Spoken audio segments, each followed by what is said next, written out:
If you want to be the best, you got to beat the best, and the best is blessed, baby. All right, gentlemen, we've been over the rules.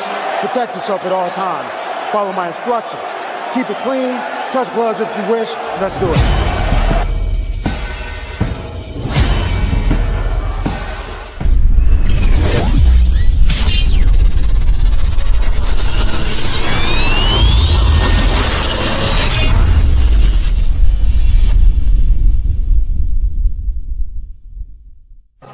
Ladies and gentlemen, this is the main event of the evening. It's time!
What up, what up? Yo, what's up, y'all? What's up, bro? Not much. Happy Sunday. Happy Sunday to you, too. Before we get started, I just wanted to address the elephant in the room. There was no show on Friday. Basically, I got a baby on the way and had some issues. Everything good. Everything gonna be all right. So that's pretty much that. That's what's up. That's what's up. Family always come first.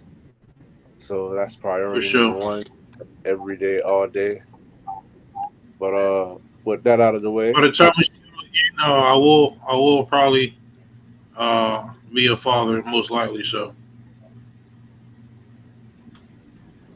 Excited for you too. Can't wait. yeah. Not gonna lie, y'all. They pregnant as hell too. Oh yeah.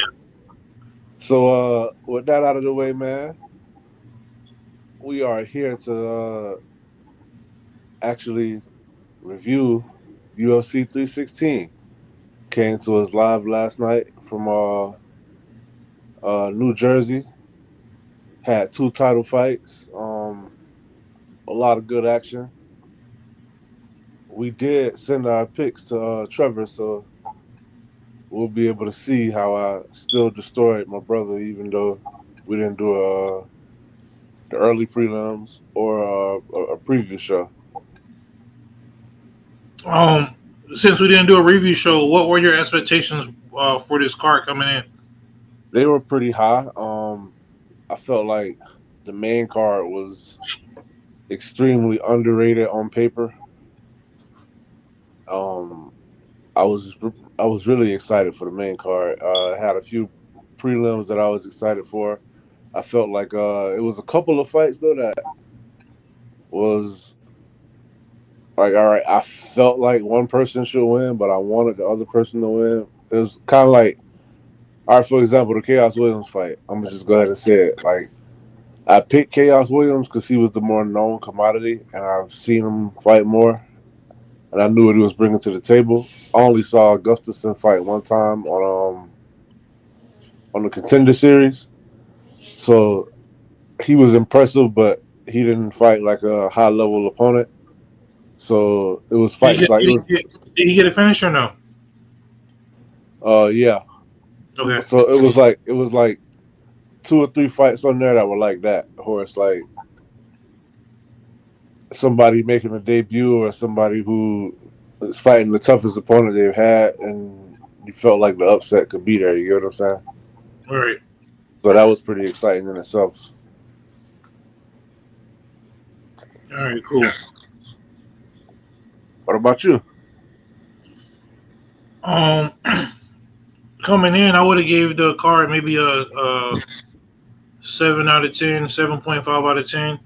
I feel like when it's all said and done, I can give it like a 8 or 8.5 out of 10. I want to give it a 9, but it was pretty cool. We had some epic KOs. We had some contenders rising and shining that should get a higher ranking next week. We had some UFC debuts that, we'll talk about that when that comes. And the 2 championship fights, which is basically whenever you have a 2 championship fight card, that's kind of like the crux of the card to me. That's kind of, that's a big factor in how I grade the card. Both of the championship fights delivered, so that was pretty cool. All right, so let's get into it. All right, let's do it. Kicking off the card, we had Markel Medeiros. The screen keep going out. Can you see it or no? Yeah, there you go. Kicking off the card, we had Markel Medeiros versus Mark Chonsky. And Markel Medeiros definitely dominated the fight. The leg kicks were the story of the fight. I thought he was going to get a TKO with leg kicks. But Chonsky managed to not let it happen. I don't know how it went to a decision. He got dropped by leg kicks probably like 3 times. And one time he didn't want to get up. And so Markel Medeiros started kicking his leg while he was on the ground, and he stomped on it. And once he stomped on it, he was like, oh, snap, like, I'm going to try to get up, because you could tell it really hurt him. I thought once he got up that the fight was going to be over, but he managed to hang in there all 3 rounds. But it was definitely a one-sided performance. Yeah, Medeiros thrashed him. The leg kicks were definitely a huge factor. I thought he was going to finish him too. That was my first time seeing a stomp to the leg like that. That was pretty cool. Yeah. Apparently it was illegal, though. Yeah, later we heard from Dean Thomas that is illegal. Like you can't stomp no parts of an opponent's body. So while they're on the ground. Was pretty cool. While they're on the ground, yeah. Foot stomp. You can foot stomp, but so yeah, that was that. Next fight, lightweight division. We had Quillen Sacklet versus Yanal Azmouche, and this fight was kind of competitive at first. It was classic tale of the striker versus the grappler. Quillen was very slick on the ground. Azmouche was kind of wild and reckless on the feet, and we had another decision. Quillen Sacklet, and it's crazy because this is one of the other fights. Like the early prelims weren't really. Like it's like they just threw a bunch of people on there, and that was what I felt like on paper was bringing the card down. Yeah, I like to call him Saul Killed. I'm not sure you telling he pronounced his name, but Quinlan Saul Killed. He showed well-roundedness in this fight because his first fight didn't last too long. I think it was like 19 seconds, so he knocked his opponent out pretty quick. But for this one, he showed well-roundedness. He showed the ability to not get taken down, have some good takedown defense. He threw some good combinations. He was getting caught in the later rounds, like late round 2, round 3. He was getting caught a little bit. I felt like he knew he was winning, so he kind of coasted a little bit, in my opinion. But In the third, we're right? gonna see, huh? In the third, right? Yeah, yeah, we're gonna see where he goes from here. That was a pretty solid performance from him. Yeah, it was a solid. I felt like that fight over delivered. How did he not get? Next up. Say that again. How did he not get a performance bonus? Yeah, I was thinking about that too. It's a couple people that didn't get a bonus that I felt like should have gotten a bonus. One of them being Ju Sang Yu for his knockout of the year type performance against Jekka Saragi. Man, this fight only lasted like what, 16 seconds. 28 seconds. Saragi came out threw a wild roundhouse head kick. He missed it, and then he just kept rushing in, and he had Ju Sang Yu backing up against the cage. As he was backing up, Saragi threw a looping like 1-2 wild punch, overextended himself as he was coming in. Ju Sang Yu just hit him with a step back check left hook and made him face plant. He was like in the mid combo, and the lights went off before he even like hit the ground. He was out cold, and he fell face first like Ric Flair, and it was just over from there.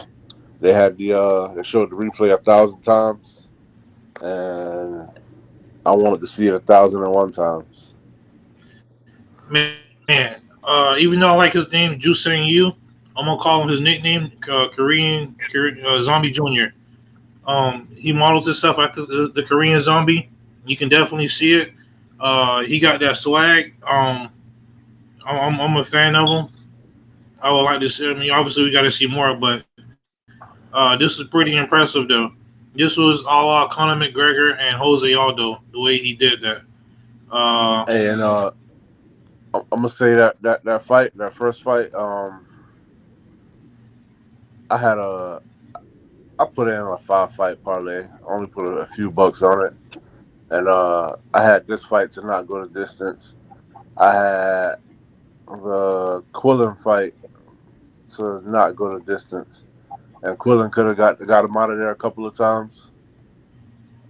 So already I was off to a bad start because on the 5-leg parlay, the first fight ruined me. Everything else hit. Yeah, man. The Just on you. The misses, on the other hand, cashed in. Nice. On the three-leg. This is definitely a contender for KO of the year. This is brutal. Yeah, well, the way he face planted, he hit the mat so hard he face planted and he bounced back up and hit again. it was pretty epic, man. Everything was beautiful about this. The thing that made it. Go ahead. I was gonna say, welcome to the UFC. Absolutely, and the thing that made it bad is because he was out on the way down. He couldn't try to brace for impact. He couldn't try to catch himself or anything. He just timber. My daughter, she trains extensively, and while we're here, I want to congratulate her for reaching a high brown belt last weekend. She's on her way to black, but when she saw that knockout, she was like, "Wow, I don't know if I could do that to somebody." I'm like, "Well, if you're defending yourself, then I bet you could." That's just how brutal it was. It was hilarious, though. I was thinking Ric Flair all day. Yeah. Next up, we had the Joker, Wayne Kong, versus Ariane De Silva, formerly known as Ariane Lipski. This was the biggest test for Wayne Kong as far as name value that she fought. She's a highly touted prospect. Her claim to fame is defeating Valentina Shevchenko in a kickboxing match before they both came to the UFC. This is her third fight, I believe, in the UFC. And she pretty much, First of all, Ariane missed weight by 7 pounds, which was first time I ever saw her miss weight. Yes, she did. It was 7 pounds. I didn't realize it was that much. Yeah, she missed by 7 pounds, and instead of them giving Wayne Kong a percentage of her show money, she got a percentage of everything, I think. So they were saying even if she won, she would have got a percentage of her show and win money. Which I like that because I feel like it should make fighters be more disciplined when it comes to missing weight. Yeah. But it didn't even matter. Ariane looked confused out there. She didn't really know how to attack Wayne Kong. When she did let her hands go, she had a little success, but Wayne Kong started off the fight again. Leg kicks was the story of the fight. And what I would have liked to have seen was for her to start going high because Ariane got dropped a couple of times with leg kicks herself. She had a huge hematoma on her left calf. Yeah. And Wayne Kong kept kicking her leg. She kept punching to the body. And I felt like she was setting her up for a head kick, but she never actually threw it. So I would have liked to have seen that. I think maybe she could have got her out of there. Shout out to Ariane, though. She showed that she got grit and she's tough because she could have easily not finished that fight. What I will say though is it would have helped her a lot if she was comfortable switching stances. Because you could tell when she tried to switch stances to make the injured leg her bat leg to kind of keep it from getting kicked. She would automatically throw, like whenever she threw, got offensive, she would switch stances back and have that leg back in front, and then she would realize it. Like you could just tell she wasn't that comfortable in the opposite stance. Right. So I feel like if that was something that she worked on consistently, and that was another tool she had in her box, then she would have been much better off. Yeah, Wayne Kong, the Joker. I'm a fan of hers. She brings it every time. This was her third fight. The first one she kind of gave away. She won her last fight. I feel like she could have finished her in this one. No. She came in with a finish, and now that she got the finish, she got finished in her second fight, and then she won her last fight. So this is the fourth. Okay, but yeah, watch her weigh-ins. The Joker face paint. That's always a sight to see. It's pretty cool. But the way she's using them leg kicks, I feel like you said too. She could have went up high, or I feel like she could have did more to get the finish. But Ariane, she is pretty tough. She's at the decline of her career, I would say. This was about far. Huh? I agree. This was definitely her biggest test, and pretty impressive. I like to see where she goes from here. Yeah, I'm pretty interested, bro. I like her. I like her style. The way she always. She's extremely technical and she's pretty fast. I feel like the speed disadvantage was evident from the jump, and Ariane kind of had her frozen, like not wanting to let her hands go because she didn't want to get countered. Yeah.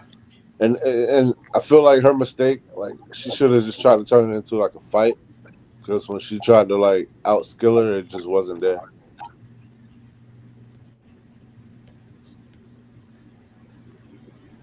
You think Wayne Kong will ever end up fighting Valentina in the UFC?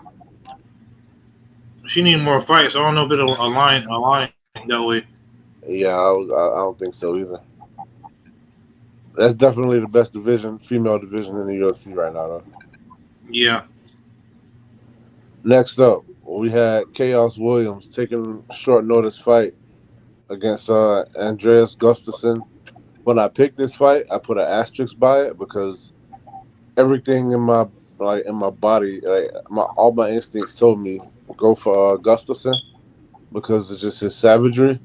But I felt like I'm gonna pick Chaos Williams because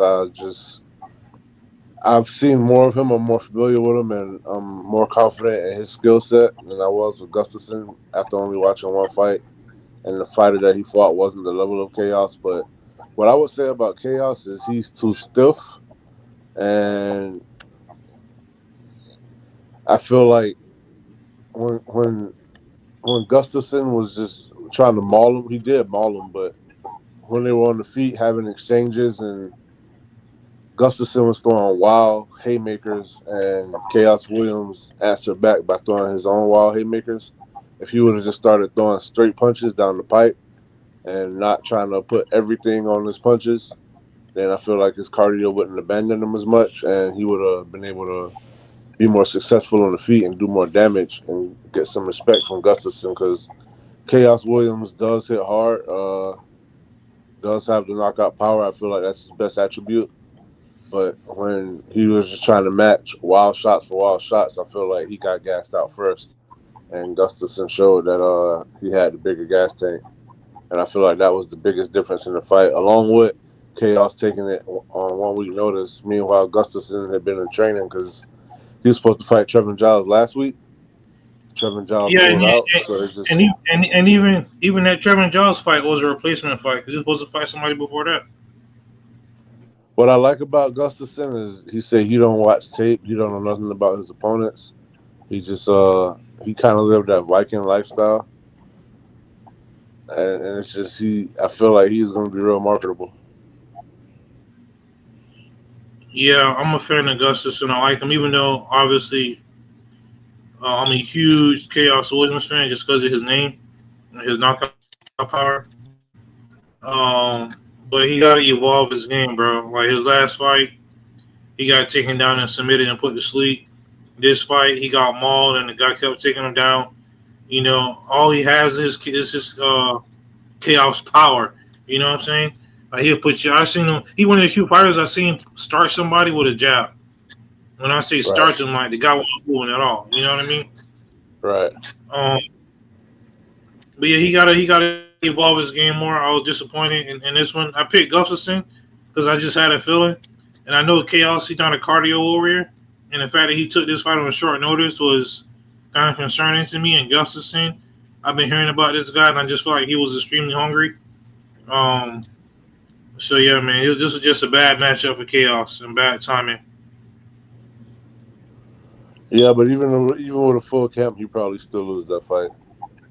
Yeah, I agree. So, yeah, it'd be interesting to see how they match up Gustafson from here. Next up, we have Waldo Cortez Acosta versus Sergey the Polar Bear Spivak in the heavyweight division. This is kind of a meaningless heavyweight fight. These are guys ranked in the top 15. Cortez Acosta is the newer commodity. I feel like he's improving every fight you see him in. But I will say this: the Polar Bear actually won this fight, but the judges kind of robbed him. Well, they didn't kind of rob him; they straight robbed him. Sergey had it was a good fight, very entertaining, but it just felt like Sergey was winning throughout the whole fight. The first round, he definitely dominated. The second round, Waldo started coming back. He made it a very competitive second round. So at best, you could give Waldo the second round, but I wouldn't have gave it to him still. I thought it should have been 30-28. 30-27 all across the board. But somehow the judges gave it to Acosta. Spivak showed some improvement in his striking, and Cortez Acosta showed that he does have pretty decent takedown defense, but Spivak was just able to overcome that and kind of do better than expected on his feet. And I don't know. I thought that was a robbery. And you can tell when most people feel it's a robbery because they start showing the scorecards and what this judge did and what that judge did. So, yeah, I was kind of disappointed in that one. Yeah, well said, bro. I don't have much to add. I thought that Spivak won this fight. Cortez Acosta did something in the second round where he tried to play possum and bait him in. It really didn't work. Spivak did better than I thought he would on the feet, you know. Who did you pick in this fight? I picked Spivak. Yeah, me too. Yeah. But Cortez Acosta, I think they are ranked, bro. I just not it's not showing it right now, but If if Cortez Acosta is ranked, then that shows the weakness of the heavyweight division. yeah, definitely, I agree. Which is why they need new blood more than any other division. Yeah, and fast too. By far the worst division in the UFC right now. Yeah. And next up, we had Asmat Murzakanov versus Burdinson Ribeiro. I picked this fight for Asmat, and I had it to not go the distance. It did not go the distance. Asmat Murzakanov melted Burdinson Ribeiro up against the cage, and once he went down, he just stood over him and unloaded shots till the referee pulled him off.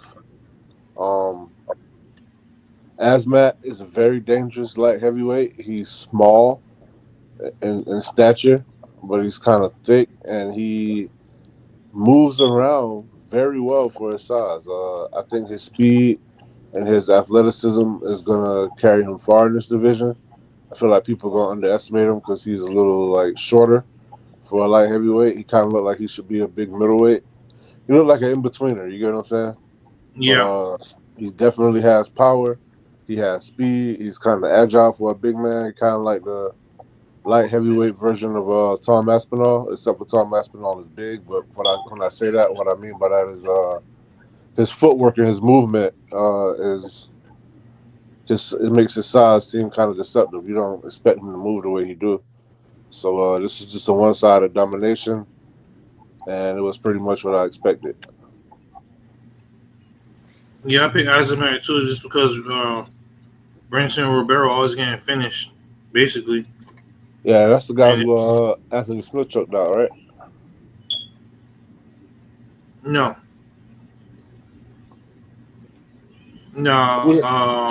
Who was that? Because I was trying to figure that out last night. You talking about Devin Clark, right? No, Anthony Smith choked him out in one of his more recent fights. The fight started off with... That's the Brazilian guy. Ribeiro, right? No. The one who got finished by Dustin Jacoby. Right, I thought that was him. No. I can't think of his name right now. I'm gonna put it up. But yeah, he basically just dropped him up against the cage. He caught him and got on top of him, did some ground and pound.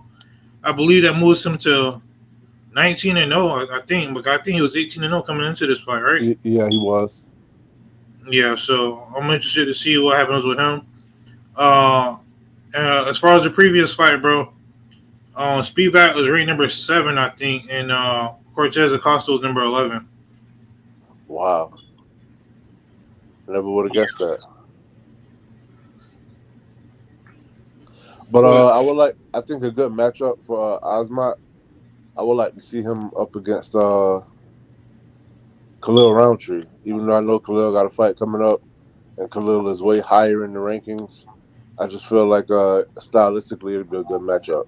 I'm not saying it should be next, but I would like to see that down the line. All right. Burdinson Ribeiro. I mean, Vitor Petrino, bro. That's what we thinking about. There you go. I think Vitor Petrino should fight Burdinson Ribeiro, and the loser should get cut.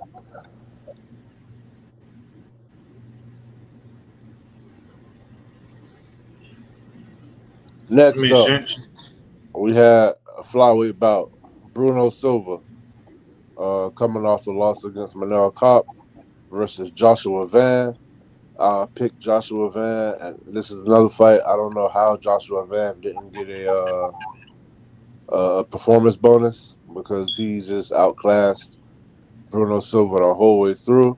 The boxing is so on point and crisp. Known for his body work, he didn't use it as much.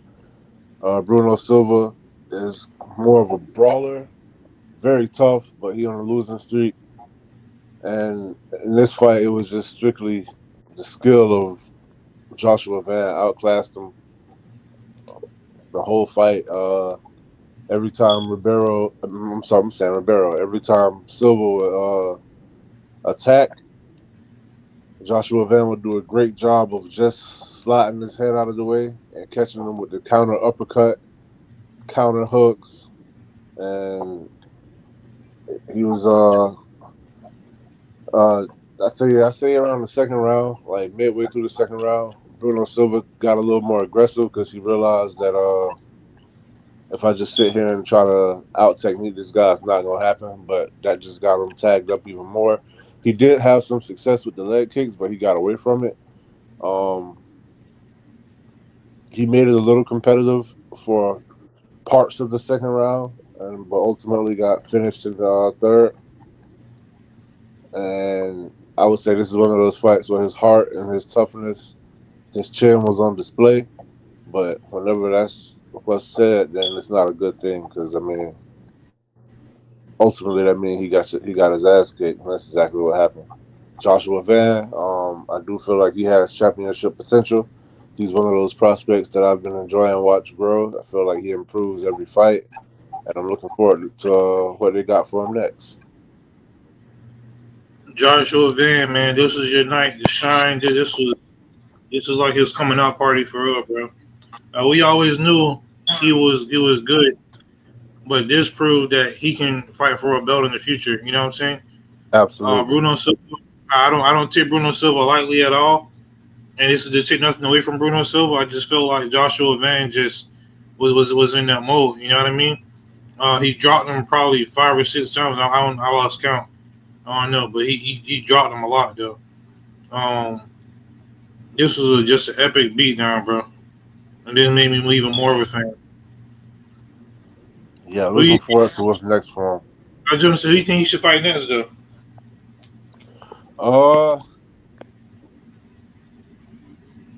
Well, I'm not gonna say Manel Cop. I'm not gonna say Royval. You should give him a Tatsuro Taira. Ooh, yeah, I won't be back. That's nice. He's definitely the upper echelon.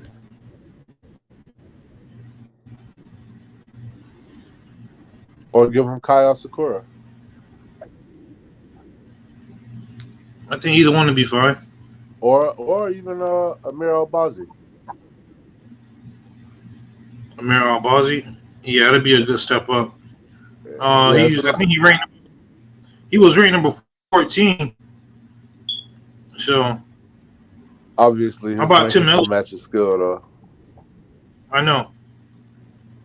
Tim Elliott or Tagore Ulanbekov? That'd be good too. Tagore. Hey, I forgot Alex Perez injured because he messed up his knee. Never mind. All right, well, moving on. We had the opening up of the main card. I was pretty excited by this point. We got the Stalin Assassin Vicente Luque versus the Trailblazer Kevin Holland. This fight, I felt like was going to be a war. Kevin Holland did pull it off, but it was exciting for as long as it lasted. Exciting first round. Vicente Luque came in off top and tried to go for the takedown. Kevin Holland displayed his balance and agility, standing on one foot, hopping on one foot while unloading a 6-7 punch combo on Vicente Luque. I felt like Luque could have possibly got finished right there because he was not letting go of that leg. He was determined to get that takedown. He eventually ended up not getting it. He just let it go, and they kept it standing from there for the most part. Both guys had success. I would say Kevin Holland won the first round, but it was competitive. Kevin Holland was talking the whole time, and it was I love it. He was talking to him, telling him, "Come on, you wanted a war, right? Let's have a war. We can have fun after this, but right now let's just have a war." And then his corner was like, "Don't let him get in your head with the talking." Kevin Holland said, "I can't get in your head with the talking, can I? Can I? I can't do that, can I? You're not gonna let me do that. Let's just fight." It was just funny. I was enjoying listening to him talking to him just as much as I was enjoying the fight. At one point, they got in close and it was in the pocket. Kevin Holland threw an elbow, connected on the back of Vicente's ear, uh, caused the swelling, a little hematoma right there. Um, and second round comes out, more of the same until Vicente got hurt a little bit. He tried to go for another takedown, and Kevin Holland snatched up a Darce choke and got the sub. And it was pretty ironic that Kevin Holland would finish Luque with a Darce because that's Luque's choke.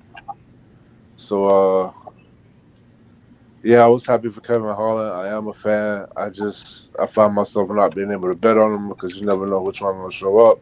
I did like the fact that he said he gonna stay at 170 because, as I was saying during the fight, he's much better at 170. At 185, he's a little. First of all, it allows him to be less disciplined because he's small for 185, so he don't really got a cut like that. Fighting at 170 forces him, I feel like, to stay training, to keep the weight off, and the guys at 185 are just much, much bigger than him. And they usually try to take him down and hold him down. As you can see, when he's fighting people in his proper weight class, it improves his ground game tremendously because these guys aren't like so big over him, and it's easier for him to move him around. So at 170, Kevin Holland is a threat. Yeah, because look at Chimaev. Chimaev is much bigger than him. He ragdolled him and submitted him. RDR. Yeah, exactly. Same thing, but Marvin Vittori. But then you get a grappler like Gunnar Nelson, who's more of your size, and Gunnar couldn't do nothing with him. You feel me? Even right. Luque leads the UFC with 6 Darce chokes, but he couldn't get nothing on Kevin. You know what I'm saying? Now Kevin is second with 3 after last night. But yeah, I found that pretty ironic too, because that's Luque's move and he got caught in it, and that just shows just the level of execution and how Kevin can just hang with people that's in his division, like my brother was saying, and how his ground game is. I wouldn't say it's elite, but it's pretty damn good, Absolutely. And also the way he uses range too, and he was catching Luque with a lot of shots, and you could tell he came in with bad intentions too. Like he was focused, and that's Kevin Holland I like to see. Because I didn't put money on him. I picked him to win the fight, but I don't put money on Kevin Holland fights because you never know what's gonna happen. Right, same here. I put money on him against Gunnar Nelson, and that made me kind of nervous at times. Holland isn't ranked. Luque was ranked number 14. Who do you think Holland should face next, bro? I said give him. He called out Kobe Covington. Let him have it. Yeah, Kobe Covington ranked number 9 too. That'd be pretty good. Those would be good too. Huh? Him versus Carlos Prates. Yeah, that would be kind of. That'd be crazy. I think he'll beat him too. He might. It's a good chance. Oh man, and our disappointment of the night. I can see Prates getting the finish too, though. Yeah. Next up in the bantamweight division, we had the debut of Patchy Mix. Patchy Mix, 21-1, 20-1 with 16 subs to his name, squaring off against Mario Bautista. This messed up another parlay for me where everything else hit but this because Patchy Mix did not show up. He was literally just standing in front of Mario Bautista being a punching bag. He had no head movement. He had no footwork. He had no defense, period. Mario Bautista was just jabbing him to the body, hook to the body, and then going up top once Patchy Mix dropped his hand. Patchy Mix is a submission specialist. He only attempted 1 takedown and that takedown attempt came in the third round. The first round, he didn't let his hands go hardly at all. In the second round, he started to let his hands go a little bit. He climbed back into the fight. He almost landed a nasty head kick. It was so close to his toenail scraped Bautista right up under the eye, caused a little cut. He hurt Bautista maybe once or twice in the second round. With that being said, he still lost it because he just had like a good, I say, probably had like a good minute and 30 seconds of success where he was actually winning that round, like in the middle of it. But then he started letting Bautista just get off on him again. The speed difference was very evident. In the third round, he started trying to go for broke towards the end of it. That was when he attempted the one takedown. It was sloppy. Didn't work out. He didn't even try to fight in the clinch. I have no idea what the hell was going on. I don't know if it was out the jitters. I don't know if it. I don't know what it was, but that's not the Patrick used to. And set Dana White up to say, I mean, well, you see it all the time. These guys come from other organizations, and it's just different here. Yeah. This was. I do want to ask you, what do you attribute this to? Would you say this was? Do you think he had an injury? Do you think it was just the bright lights of the octagon, or would you just say this is a prime example of UFC just having the best fighters in the world? I don't know, bro. I feel like if this is in Bellator, he would have won for some weird reason. I don't know. I think this is him coming into the UFC's bantamweight division, trying to make a point, make a statement, and knock him out, and not use, trying to be flashy and everything.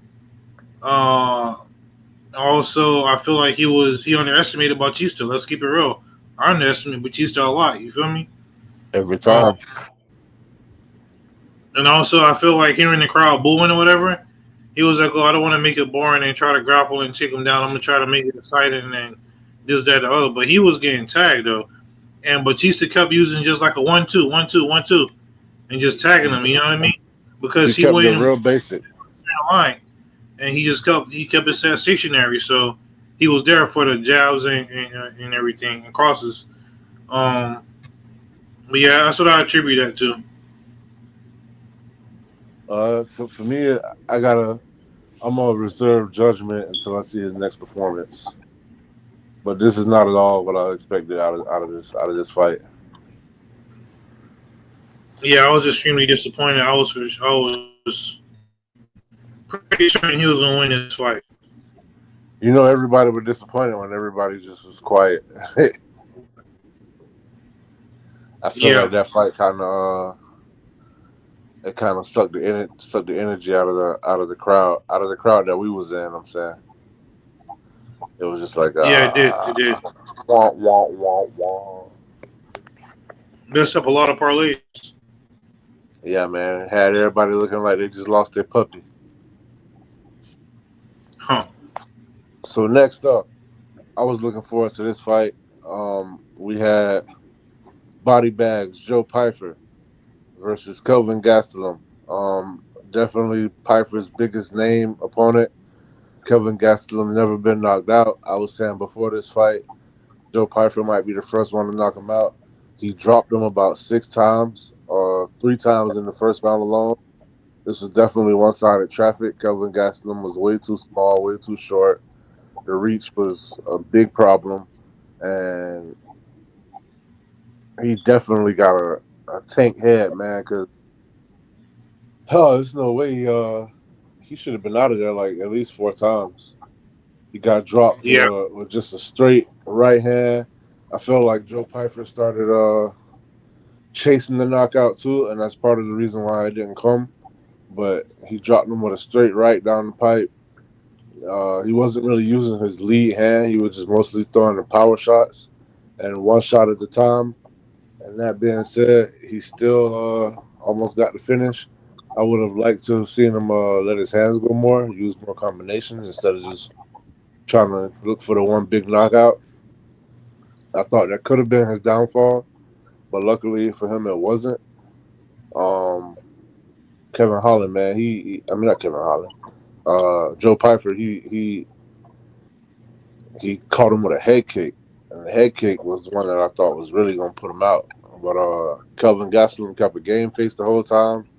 If you didn't see what just happened and you just walked into the room, you would never know it. And I don't even think he really his nose was a little bloody and his mouth was a little bloody, but other than that, he didn't really show no damage either. Like, No, he didn't. it's kind of crazy. Like, he was built to take that ass whipping. Huh. Yeah, body bags. He did everything but put him in the body bag. Basically, like he dropped him 3 times in the first round, kind of coasted in the second and in the third. I would say maybe Kelvin. You can make an argument Kelvin maybe won the third round if I remember right, but basically, Pfeiffer was looking for the heavy shot, looking for the knockout blow. He couldn't find it, and I feel like he respected Gastelum too much. And I feel like he probably knew he wasn't gonna put him out, so that's another reason too why he kind of coasted. But I think he was kind of worried that Kelvin was gonna try to take him down because that's what he was saying during the whole lead up to the fight. So I feel like he kind of didn't want to overextend himself. yeah, my question is, Pfeiffer not ranked, bro. But who do you think he should go after next in the middleweight division? You got to give him a ranked opponent, right? Yeah, you definitely got to give him a ranked opponent. Middleweight. Ari 10 through 15. At 10, Nah, you got Mark. I already got it. Give him Randy Brown. Oh man, that's a good one. Yeah, I like that. Or give him Brian Battle. One of those two. Damn, that's a good one, bro. You got me on that one. Yeah, now I want to see it. We just got to put a word in to Uncle Dana. Yeah, I'll text him after the show. All right, cool. So next up, we had the co-main event of the evening, the women's bantamweight title bout. We had this Venezuelan vixen Juliana Pena, huge underdog. I bet her at plus 550 versus two-time Olympic gold medalist in judo Kayla Harrison, also former two-time PFL champ. I was saying that if Kayla Harrison can get extended and if Juliana could get him into the third round, maybe late second, then this is going to be Juliana's fight. Kayla Harrison kind of bullied her. Juliana did a good job defending the takedowns in round 1, but eventually got taken down. Ended round 1 on her back. She did a good job of minimizing the damage that she took on her back. In the second round, Juliana came out and started letting her hands go a little bit. She got pushed up against the fence again, made Kayla Harrison really fight for the takedown, and I was getting excited about that because I'm like, okay, she's feeling this energy. It's definitely going to wear her out. But she ended up getting the takedown, and when she got the takedown, Juliana started trying to work back to her feet. Kayla almost took her back. She turtled back into her to not let her get her back. And Kayla was on top. Looked like she was getting ready to try to fish for arm triangle, but the cage was in the way, so she would have had to try to hop over to the other side and get in between the cage and Juliana to secure that arm triangle. But then she started fishing for a Kimura, and as soon as she heard the 10-second clapper, she just said, I'm going to just go all in for the Kimura, let it rip. Nah, man, with like 7 seconds left, Juliana tapped, but she had to tap because that arm was really about to break. And yeah, bro. Kayla almost broke that girl. Say it again? Now, I was going to say Kayla almost broke her arm. Now, that would have been pretty gruesome. I didn't want to see that. But, so, with that being said, even though it was a lot of trash talk leading up to the fight, I felt like one of the cooler moments after the fight. Kayla went and checked on her, asked her if she was straight. She said, "Yeah, I'm good. Like, can I pray for you?" She was like, "Yeah." And then they embraced, and then Kayla prayed for her, and then she was like, "Can I pray for you too?" And she was like, "Yeah." And they stayed embracing, and they prayed for each other. I felt like that was like some true Bushido mixed martial artists. Like, I don't know, that was like a good sign of what martial arts is all about. You feel me? Yeah. I wanted to see this fight go to the third round so bad, man. Yeah, me No, too. we was getting it, bro. We was so close. We was 5 seconds away. Yep. Uh, but she ragged. She like you say she did ragdoll her, and she just had her way with her basically I wouldn't throughout say the she first. ragdolled her, but she dominated. But I wouldn't say she ragdolled her because Juliana was doing an excellent job. But obviously, when it came to that Kimura, you could just see like, man, you could look at him and see the strength difference. I feel like Juliana was stronger than Kayla thought she would be, but I felt like even with that being said, Kayla was still too strong. It's almost like when you're playing with your kids and you're like, oh, like, man, you kind of strong, but you're not strong enough, but you're stronger than I thought you would be. It's one of those Yeah. situations. What's up, Mister C? What's up? What's going on? Thanks for tuning in. Um, yeah, I picked Juliana because she was such a heavy underdog. I feel like this would be Amanda Nunez part two. But obviously I was wrong. Kayla, she just too big, too powerful, too strong. But the biggest story in this fight is after this, she called out Amanda Nunez.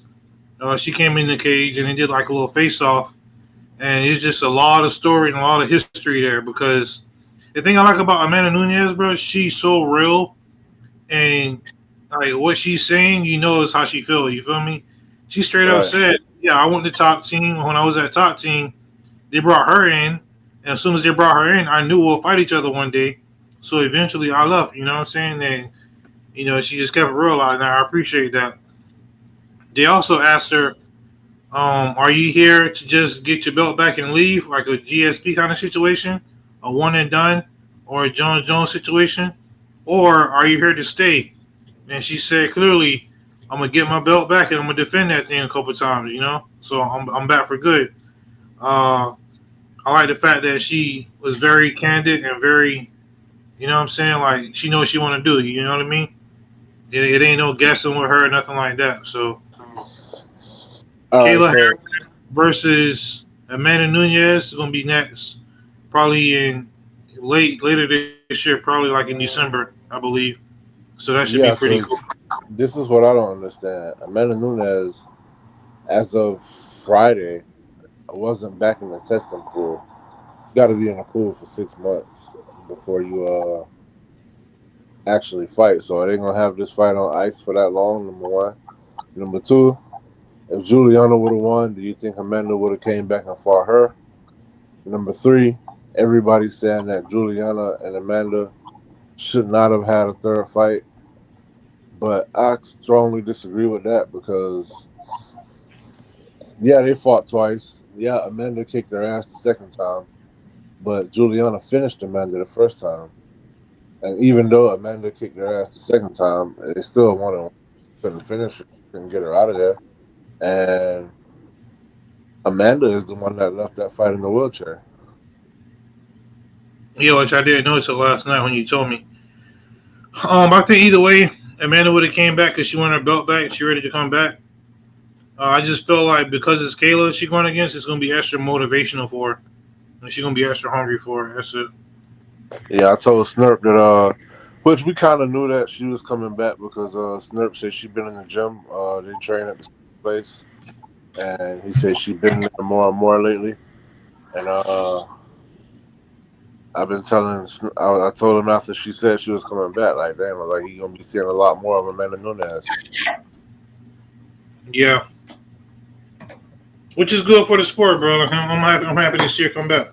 It's good for the women's division. Yeah, it is.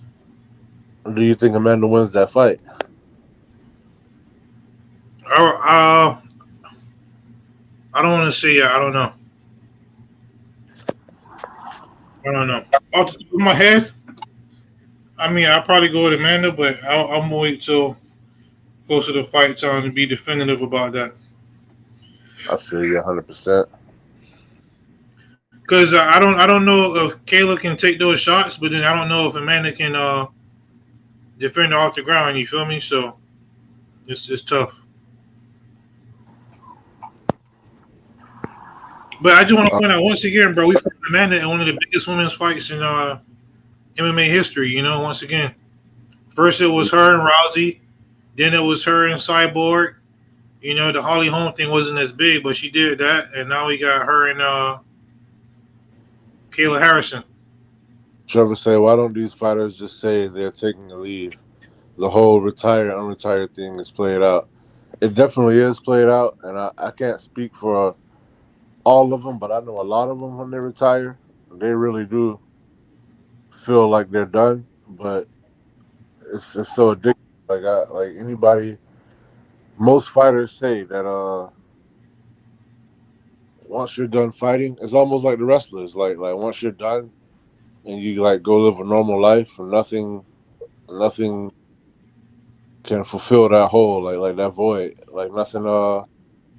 I think nothing really satisfies you like it. Like it's no other thing you can do for adrenaline. You can try skydiving. You can try whatever else it may be, but it's just like the adrenaline. It's like an adrenaline junkie.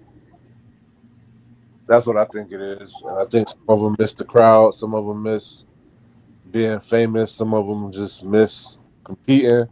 And then when they start feeling like the sport is moving on without them, and they feel like they can still come back and beat whoever holds the belt, and they just feel like, let me come back and reassert my dominance, just so like y'all must have forgot. That's one thing Poirier say he won't do, and I kind of hope he's right, even though I don't want to see him retire. He said he's not going to be one of those fighters that like retire and come back. Once he done, he done. Yeah, and I plus when you retire, you can get out of the USADA pool, right? But if you just take a break, don't you got to stay in, bro? Am I correct on that? Yeah, that's another thing too. Like I feel like like McGregor when he did it, I feel like he did it because he wanted to take steroids to heal that bone break, and he wouldn't have been able to do so if he was still in the pool. And then Henry Cejudo, he did it. I feel like when he did it, it was just to leverage more money out of the UFC. It was a negotiation tactic that kind of backfired.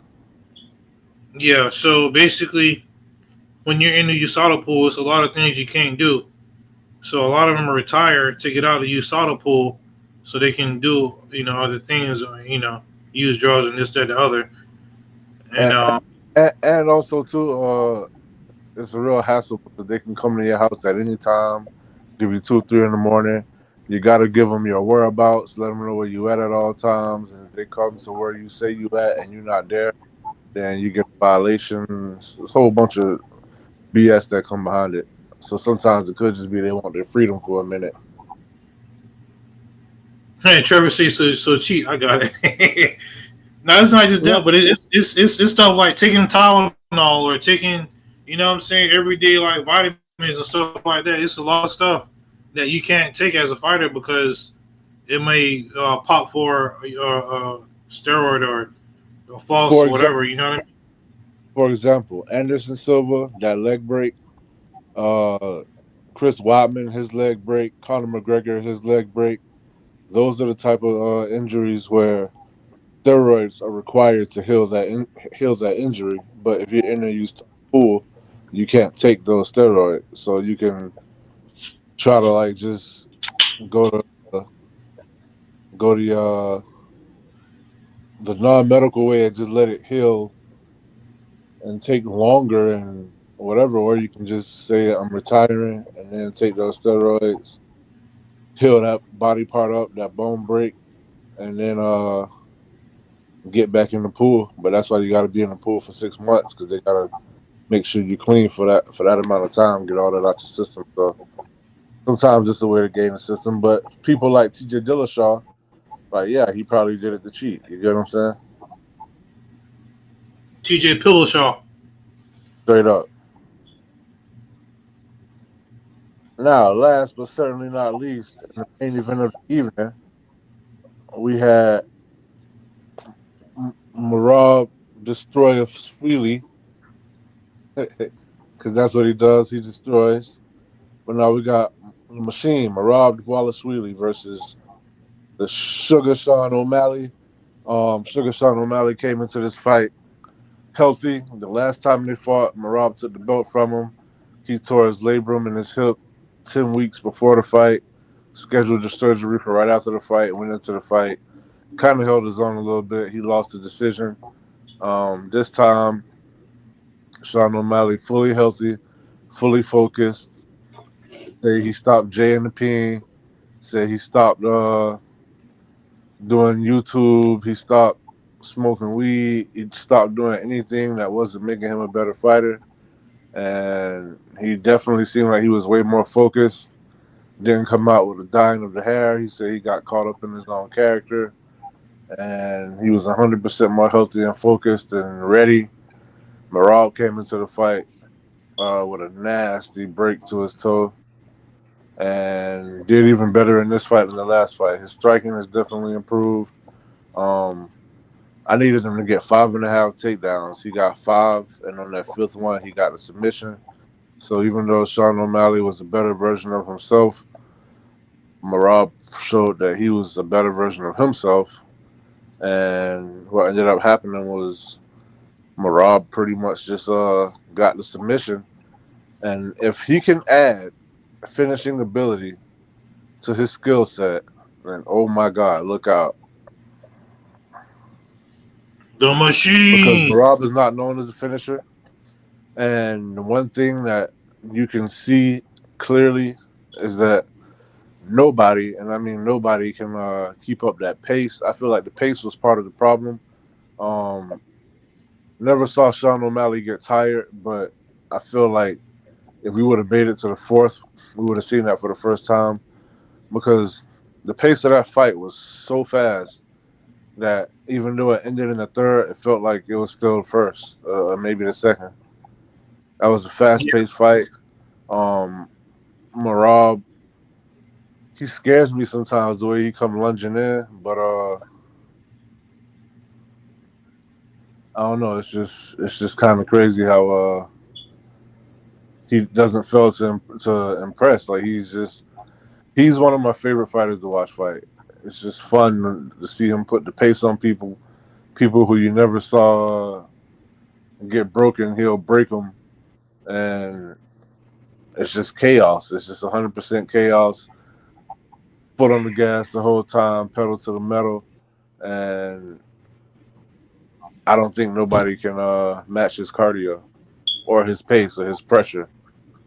And so, even though he's not the most technical striker, his striking has gotten better, and it's just that constant pressure. So, I feel like he gives you a lot to think about. Man, when it's all said and done, Marab is going to be the greatest bantamweight UFC champion of all time. When it's all said and done, he's going to defend that more times. They asked Dana, what does it take? What is it going to take for somebody to beat Marab? And he was like, I don't know. We were just talking about that in the back. And I'm like, you damn right you was, because you want that belt off him so bad. Yeah, he does.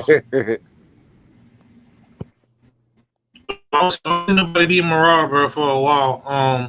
I thought his toughest opponent in the division would be Patchy Mix, but definitely not. I would think that he will fight Sandhagen next. Yeah, I think so. I don't know. I mean, Sandhagen is a lot better off his back. The only dude that can hurt Marab is Marab. Yeah. And even with a broken toe, like you said, bro, like he still just dominated this fight. You know what I mean? You're right too. If he can add submissions to his arsenal, then he's gonna be a serious problem. Because the one thing about him and like Bilal Muhammad, people always say, okay, they'll maul you, they'll outwork you, outgas you, but they're not gonna finish you, you know? So you can take chances sprawling or, you know what I'm saying, going out the back or this, that, or the other, because they're not gonna get that finisher. You're not gonna get that finish on you. But if they add that to their game plan, then you gotta be a lot more cautious off the ground on how you transition. Umar should fight Sandhagen and Merab should fight Peter Yan. Merab already beat Peter Yan. He dominated him and thrashed him. Sandhagen, I feel like he didn't he fight Umar already? Yeah, I believe Sandhagen fought Umar and lost to Umar. But Sandhagen getting the next title shot though, but without a doubt. And I feel like Bautista will be next in line after that. Yeah. O'Malley, he did take off his gloves, so I thought he was going to retire. I didn't really hear nothing much about that, but you can definitely see like the defeat in his face. He got to go back to the drawing board. I would like to see O'Malley fight somebody like Song Yudong for a fight night headliner for a main event. You know, it's not all over for O'Malley. I just feel like Merab is a bad matchup for him because even though he is more focused and, you know, he gave up a lot of things, all that isn't going to make you a better wrestler, you know. Merab been doing this for years and years and years. So one training camp isn't going to be the equivalent of years of wrestling. Merab and Sandhagen, if I had to pick, I would pick Merab in that fight too. I really don't see nobody beating Merab for a long time. Just because, you know, he's a machine in his cardio too. And also, if he had that submission ability to his game, then, yeah, ain't nobody going to beat him. He's going to be a serious problem.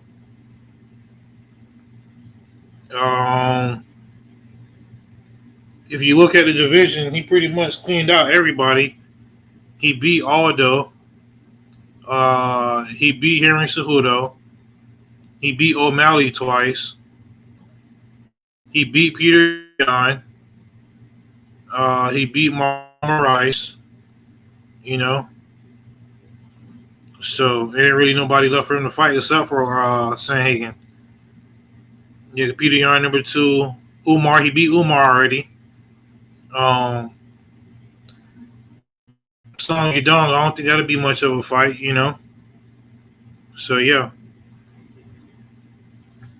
I see him holding this belt for a long time. And that's going to conclude for the UFC 316 as far as with the fights and whatnot. Overall, I thought this was a pretty good card. I would give it an 8.5 out of 10. O'Malley should fight Keyshawn Davis next. The crowd was pretty loud, too, I would say, for the main event. Louder than I expected. They was pulling for O'Malley, but, you know, it is what it is.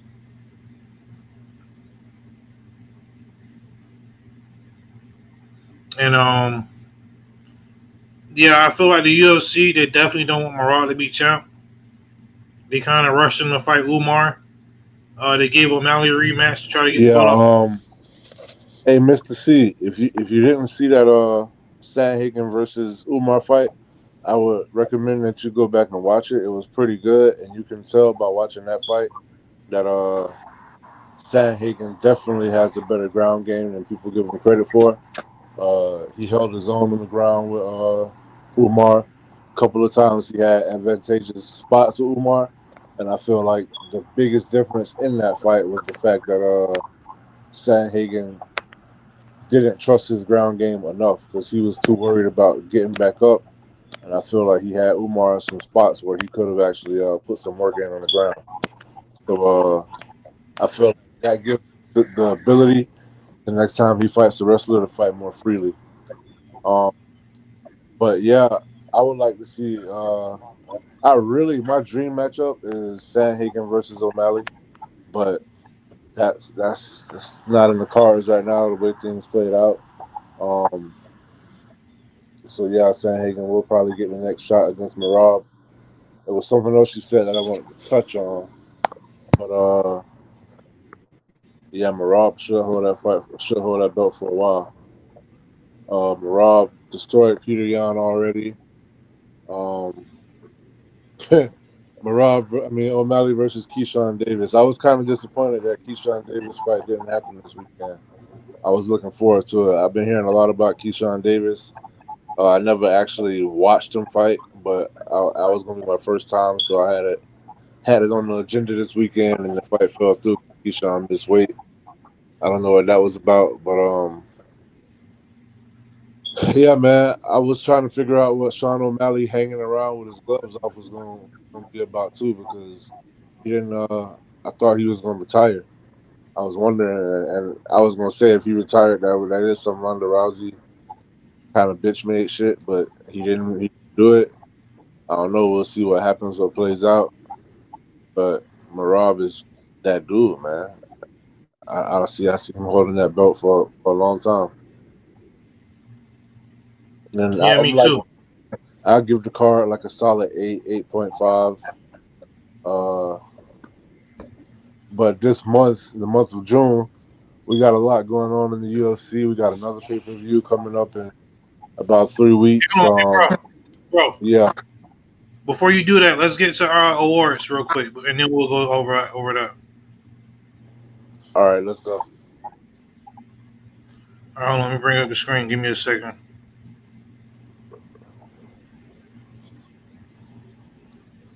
Hey, you don't really gotta bring up and show the cards that's coming up. I just want to ask you how you feel about this month compared to the rest of the year so far. Can you see the screen or no? Yes, sir. This is the KO of the night. And it goes to Ju Sang Yu. There you see him being rushed, and then there you see him stepping back. That shot to the top right is after he already landed the left hook, and you see his opponent Sergey kind of like stiffened up, and from there he fell face first, just like that right there, and that's where he laid for a minute.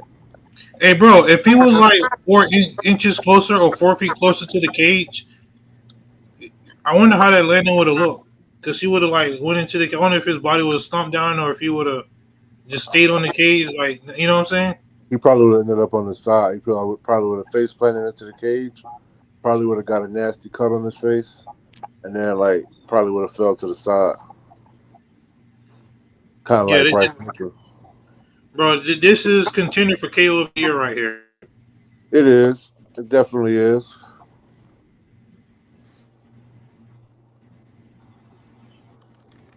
Beat down of the night. Kayla Harrison got contender for submission of the year too. Yeah.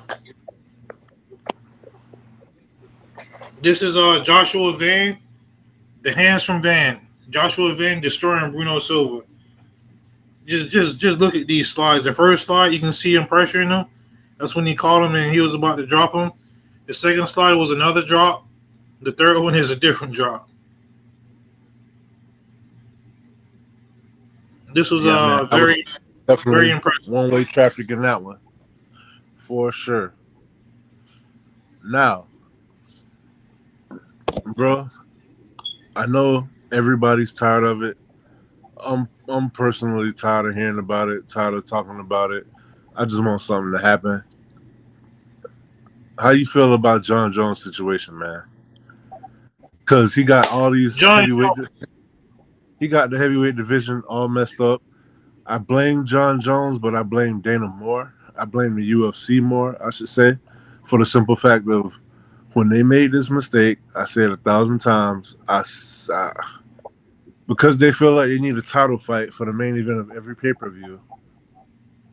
When they made that fight for the interim belt, knowing that whoever was the interim champ was not going to be the next fight for the heavyweight division, as far as championships go, because they were still going to run Stipe versus John Jones. I feel personally like they should have just had a fight for the #1 contendership. That we wouldn't be in the mess that we're in right now, because by definition, the undisputed champ and the interim champ cannot coexist, because you're now a disputed champion, and you get what I'm saying? It makes no sense. Then you got somebody defending the interim championship. You got John Jones about to be the longest reigning heavyweight champ, only defending the belt one time.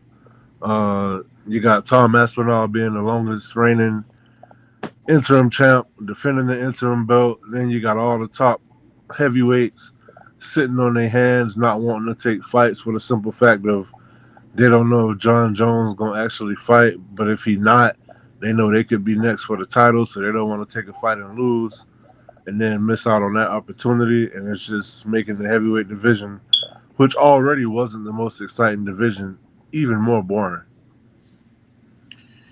Yeah. We did a body shot episode, and one of my questions was, should Stipe be biting out of his fight? Bro, once John Jones got injured and that fight got delayed a whole nother year, they should have never fought him and Stipe. Because at that point it made it a meaningless fight because Aspinall already got the IC belt, you know what I mean? The interim championship. And you got another guy defending defending the undisputed championship. You know how MMA, I thought you was from the call of the Intercontinental belt. I was from the special type of way. No. But you can't have somebody defending the IC belt, and you can't have an IC champ and a undisputed champ. It makes for no sense at all. You know what I mean? Jones should be stripped, and Aspinall should just fight Cyril Gahn for the belt to get it out of the way. And then you hear John Jones talking about pushing for a fight with Francis, and that's not gonna happen. That can't happen. And it can happen, but it won't happen. And he knows it won't happen because Dana will never do business with Francis ever again. Exactly. And so because he knows that, he's that's why he's saying that. I don't think John Jones really give a damn about the belt. I think he's enjoying this. I still kind of think this fight might happen. I was listening to Dana yesterday, and he was saying that what was he saying? He was saying that all this stuff that we hearing about him saying that he don't want to do the fight and he want to fight Aspinall. He said he don't hear that he want to fight Francis. He said he don't hear that type of stuff till he get like on press conferences and hear it from us, because he said John Jones agreed to the fight with him, and this is part of the process with John Jones. He said John Jones has been John Jones since day one, and he said it's like dealing with an artist. He said like the process is always like, yeah, I'll fight this person, and then it's like John Jones, excuse my French, fuckery, and then the fight happens. So I don't know. We'll see. I'm leaning towards whatever's gonna happen next. I feel like it's already signed and they just didn't announce it. Whether that be John Jones being stripped, but he said he'll vacate or whatever the case may be. Whether it's Tom Aspinall fighting for the championship against someone else, or whether it's going to be John Jones, I feel like behind the scenes, they already know what it is. They just didn't tell us yet. So we'll see what happens. I feel like they think that it'll be a bigger fight if both men have a belt. I don't think it really matters. No, it don't matter. Go ahead and take that belt off of John Jones and give it to. If they're not gonna fight, then just do what you got to do. But you got to move on with this division, man, because this is a headache. It's making the heavyweight division look a straight joke. Yeah, and I agree. Aspinall is wasting his prime, bro. It's been a year since he fought. The man want to fight. The man want to get some money. The man want to show his skills. Aspinall is the loser in this. Yeah, I agree, but in the words of the most chivalrous man on earth, Vincent Kennedy McMahon, the thought of the heavyweight division makes me sick. It makes me want to vomit. Yeah.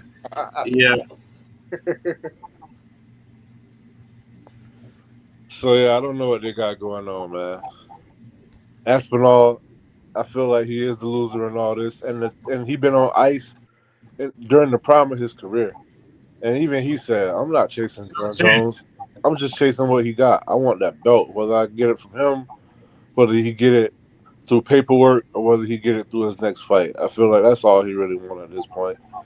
Like, would he love to take it off of John Jones? Yeah, but I feel like as long as he have it, that'll be that. Now the question remains, getting to the fight of it,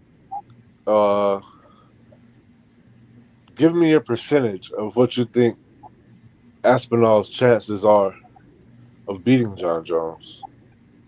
What do you think the line is going to be? Like if they do fight, do you think who's going to be the underdog and how big of an underdog? If they fight, I think Aspinall will probably be like a minus 150. Not that big of a favorite, but a small favorite. But I give Aspinall like a 55% chance of beating John Jones. I dig it. What do you give him? I don't know, man. It's like on one hand, it's John Jones. On the other hand, it's the whole fact of most people don't go out without looking at the lights. You get what I'm saying? So I feel like it could be just one of those. I'll say this. If Aspinall was to beat John Jones, that doesn't make John Jones not the best fighter ever. Yeah, I agree. Trevor says it's going to be a minus 450. I don't think it's going to be that high. No, it's not. It's definitely not. I don't know, Trevor. Maybe you should go watch some Aspinall fights. He say Aspinall got a 15% chance of winning. He could be right. Maybe everybody is just impressed with the new shiny toy. I mean, you never know. I would say this. I don't think Aspinall would be a favorite. I don't feel like you could put anybody as a favorite against John Jones. But I do feel like he has a chance to win that fight. Trevor, he shut up. He said maybe when he need to sleep, he'll put on some Aspinall fights. I mean, hell, if you can fall asleep that quick, then shit, more power to you. But I mean, you definitely getting old. None of his fights get out of the first round. Average fight time is about 2 minutes, give or take. Which could be his downfall. You get what I'm saying? That could very well be. Yeah. Because you're not getting John Jones out of there. Probably, I mean, he's not going to do that to John Jones. And it'll be interesting to see, like, it's too many questions still about Tom Aspinall because he dominated everybody. Like, we don't know what he looked like when he faced adversity. We seen him take one meaningful power shot, and he ate it. You feel me? From the hardest hitter in the heavyweight division. Yep. But that was early first round. And he came back and knocked him out. Sergey hasn't been the same since. Yeah, I agree, Trevor. John Jones, man, this is silly. Yeah, I agree. I agree 100%. Definitely should strip him, or like I say, the only reason why it would be okay for him not to strip, they already have something back. Yeah. But so yeah, next pay-per-view card is definitely something I know you're looking forward to. Hey, Trevor, share my screen, please. Before we even get to that, bro, next week I'm very excited for Usman versus Buckley. I'm not going to go over the entire fight card, but I'm very excited for that. Yeah. So you know it's gonna be. I say it's in the ATL, so we're gonna have a live crowd. Yeah. The week after that, they're in Azerbaijan, and you got Hill versus Roundtree. I'm excited for that too. 3 p.m. main card. That's actually going to be a banger right there. And the next time we'll see y'all, UFC 317, Topuria versus Oliveira. Oh, man. You already know I'm salivating over that fight. Hey, Topuria, my boy. Open up that card. International Fight Week.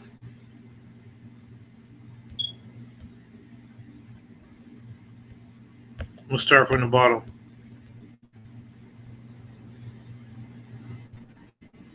My niece will be here by then. Yeah. Vivian Araujo versus Tracy Cortez. Denise versus Tafa. Tafa coming back kind of quick. Hermanson versus RoboCop. Paulo Costa versus Roman Kopylov. Oh boy, hey, Oh Kopylov man. was like your boy this weekend. Huh? Kopylov was supposed to be on this card. Against who? I can't remember. Roy Val versus Manil Kate. That's gonna be a good one. Benny Dariush with the great hair going against Onato Money Moicano. Oh, Moicano need money. Kakar Alexandre Pincoja versus Kai Kata France. That's gonna be a good one. And we topping it off with Ilya versus Charles. What's up? A lot of people say they want to see Pantoja. Yeah, he back after the beating, man. That was a brutal beat down. But they say they want to see Pantoja versus Marab. I feel like this moving up weight classes thing is getting out of hand too. Yeah, I don't need to see that. I'm good. But anything else? Nah, man. Go OKC tonight. Don't choke it like you did last time. I think I'm gonna go watch Money in the Bank from yesterday. I don't know if Worlds Collide is gonna be on the That's on YouTube, I believe. Oh, okay. I can't watch them both because that'd be wrestling for me in one day, bro. Hey, before I go, I just want to say this: if you ever go to an AEW show, you'll enjoy it, but by the time you leave, you'll be like, "Damn, another match! Like I'm ready to go home." Boy, they will overload you with so much wrestling.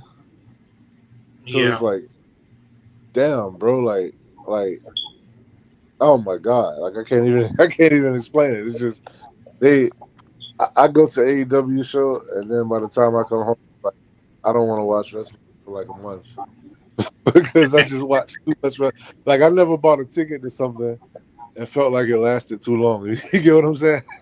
Yeah. It'd be like, damn, man. Like I remember last time we went, we left and then we came home and then I'm hitting you up and you're like, yeah, like I'm watching this match. And it's like 4 matches later you leaving. I'm like, god damn. Yeah, because I stayed for Rampage too, so that was like 4 hours of wrestling, bro. 4 extra hours, like after they did 2 shows already. It's like, my god. It's like shopping at Costco. People come up, he'd be like, man, you don't need no ketchup? Please take some of this ketchup. Yeah. Yeah, man. Watch Money in the Bank. It was good. And then hit me up and let me know what you thought about it. All right. Thanks everybody for tuning in. Hit the subscribe. And I hope y'all been catching these shows, pause and reflect, man, because really, and it's really good to have kids listen to, especially if you got young boys, young men, even if you got young girls, because it's like give them a better understanding of life from a man's point of view, from a man's perspective. So it's just a lot of stuff that being that it's Men's Mental Health Month, Mental Health Awareness Month, a lot of stuff that we go through as men. A lot of times we might think that we all alone talking around problems because we feel like don't nobody give a damn. But yeah, man, it's a whole community of us that be going through things that can relate to it. So just check it out. Guarantee you won't be disappointed. Till next time, peace.